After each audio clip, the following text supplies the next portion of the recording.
The most common role for most players to be spending most of their time in DBD is in Survivor. As the 4 of the 1v4 match, your actions can single-handedly carry your team to victory or drag the team down towards death. In this guide, I'll be covering everything you need to know to start getting a firm grasp on Survivor play, and the tools you should be practicing to use the most to help you towards becoming an experienced player.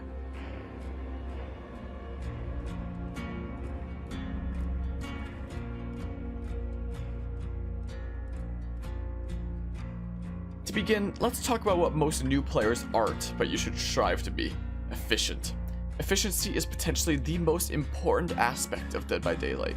On the surface, the game is about 4 Survivor players trying to escape the killer player.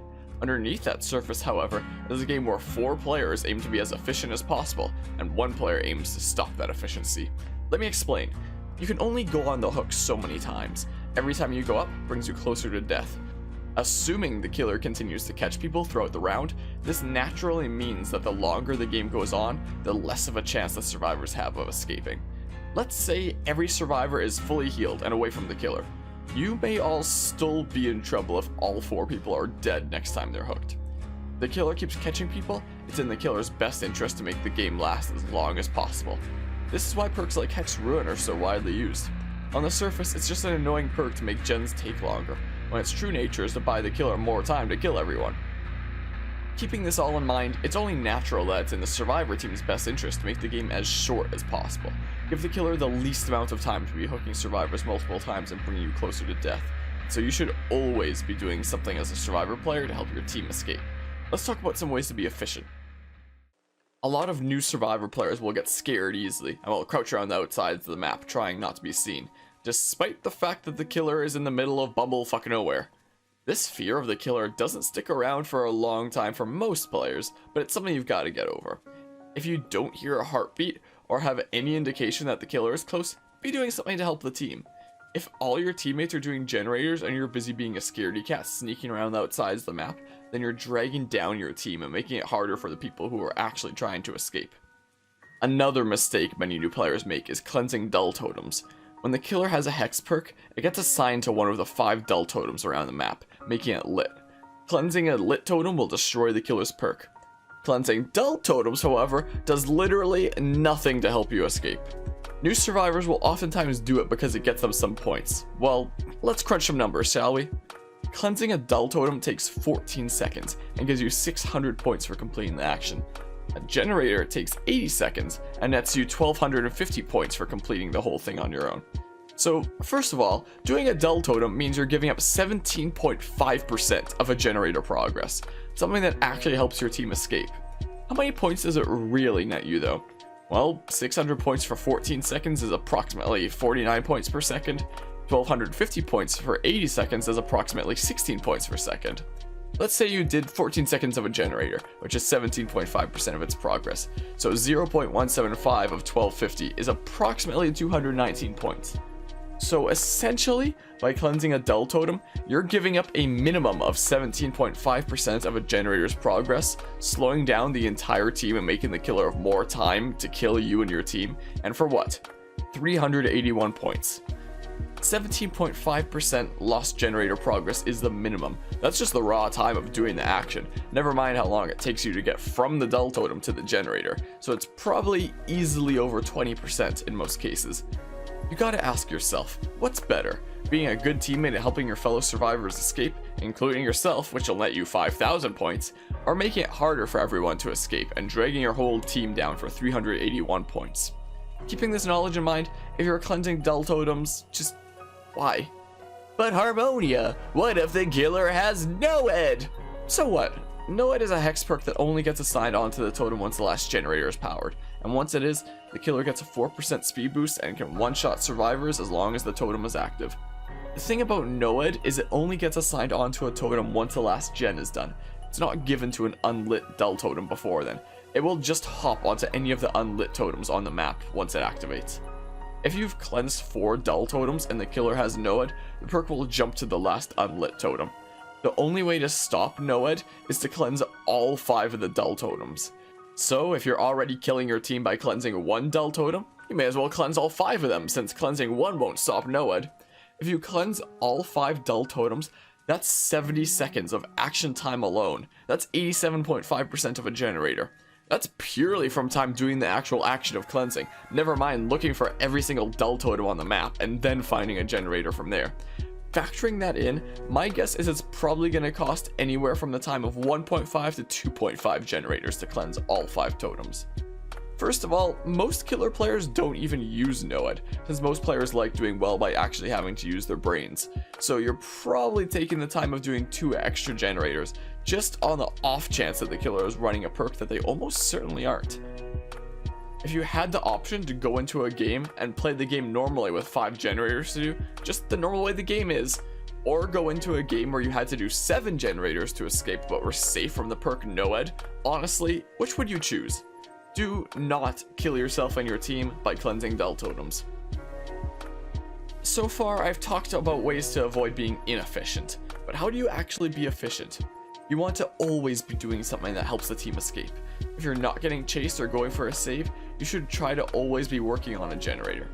Generators are the only main way you can get you and your team out of there. So if you're not working on a generator, looking for a generator, going for a save, getting chased, cleansing or looking for a lit totem like Ruin, or getting some sweet loot, then find one of those things to do ASAP.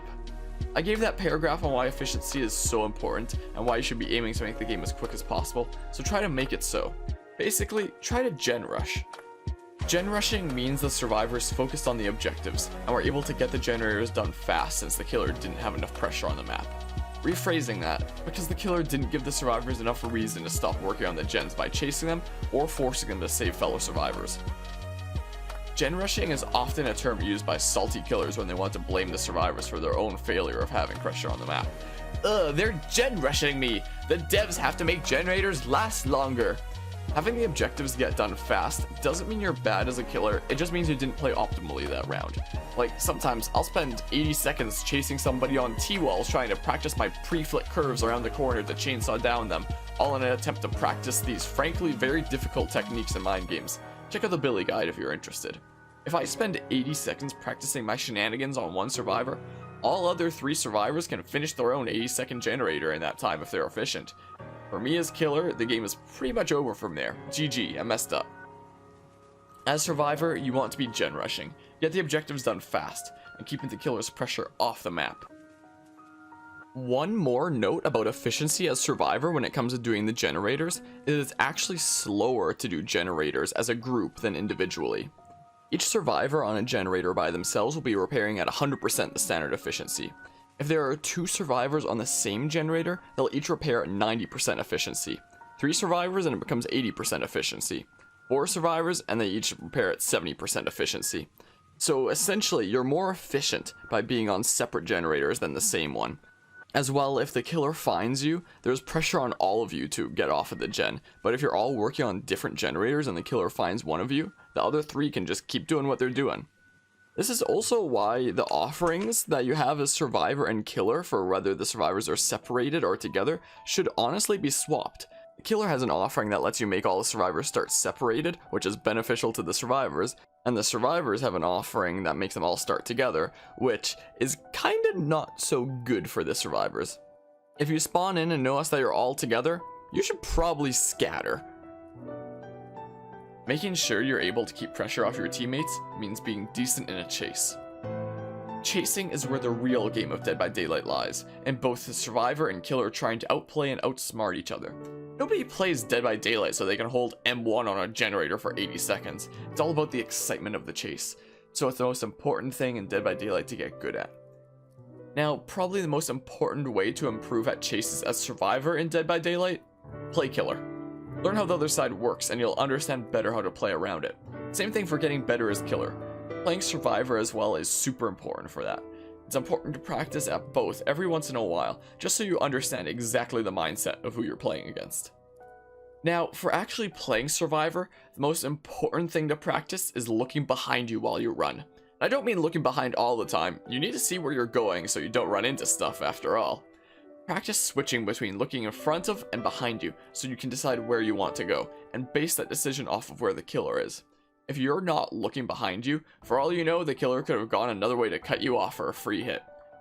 I can't tell you how many times I've dropped down on somebody from above, like an assassin from Assassin's Creed in maps like the preschool, because people just keep on running the way they're going instead of taking time to assess where I actually am. Be looking behind you for under or around a second every once in a while to assess where the killer is going. After vaulting a window, be sure to look behind you during and after the vault to see which way the killer goes around the wall so you can mirror their movements to stay away from them. Once you begin to get more experience at the game, you'll get comfortable with taking more and more time to look behind you rather than in front of you. Practice it. For somebody like me, who's played the game since launch and has hundreds of hours in, I've memorized the layout of commonly spawning tiles. Once you begin to memorize the tile layout, once you see you're running into that tile or up ahead is that tile, you can be looking behind rather than forward almost all the time, since you already know where the windows and pallets are. Practice taking time to look behind you so the killer doesn't surprise you with the direction they go, and try to memorize the way the tiles spawn if you can. Link to my other guides, including on tiles, in the description below. After vaulting a window with about equal walls on either side, you absolutely have to be looking behind you, otherwise you risk a 50-50 chance of avoiding the killer when you choose a side to go around. Same situation for pallets. You can't properly determine where you should be going if you don't know where the killer is. With looking behind you, you can start pallet looping. When getting chased by the killer, chances of actually losing the killer is pretty low. What you should be aiming for is increasing the amount of time to catch you by as much as you can. New players will typically just chuck pallets they go past, and that'll buy maybe a few seconds. If you loop the pallet, however, it'll buy much more time. Pallet looping means you can loop around the pallet as many times as you can before the killer gets close enough that you have to drop it. If the killer changes direction, you have to as well. This is why looking behind you is important. When looping around something you can look over, like auto haven junk, you can keep your eyes on the killer the entire time without having to look forward, and try to mirror the movements of the killer to continue staying as far as you can on the loop until you have to drop the pallet. On tiles with larger walls, practice using one of the benefits of having a third-person camera by using it to look around corners to look for the killer or their red light to indicate to you which way they're going. The first skill level is just pallet looping and mirroring the killer as best you can until you have to drop the pallet. The next level above that is factoring windows of tiles into the loops you run, whether it means running through the pallet without dropping it and using the window of a jungle gym or a shack, or looping a random pallet once and getting to a T-wall window before running back. Check out other guides on tiles if you want to learn how to run these. Now, something a lot of people may not know about is that you should be playing on low resolution settings, for two reasons. First reason is it gives you the best frame rate. The second reason is the low resolution setting is the only one where you can actually partly see the killer's red light that shines in front of them through thin walls, so like shack walls for example. If you're not playing on low settings, I'd highly recommend switching over. I hope this guide has helped you with some of the play you should be practicing as a new player to Dead by Daylight. You should be doing your best to be efficient to help your team when out of a chase, and you should be practicing looking behind you and looping while in a chase. If you have any questions about anything, feel free to stop by my Twitch or leave a comment down below. For links to my other guides, check the description below. I hope I've been able to help, and until next time, I'll see you in the fog. Okay. Okay, can I make it there? Oh! I was trying to chainsaw to the other side of the map, but okay. Freaking... When the light turns red, you should not cross the street. It isn't safe. Bill, you should really look left and right before you cross the street, you know?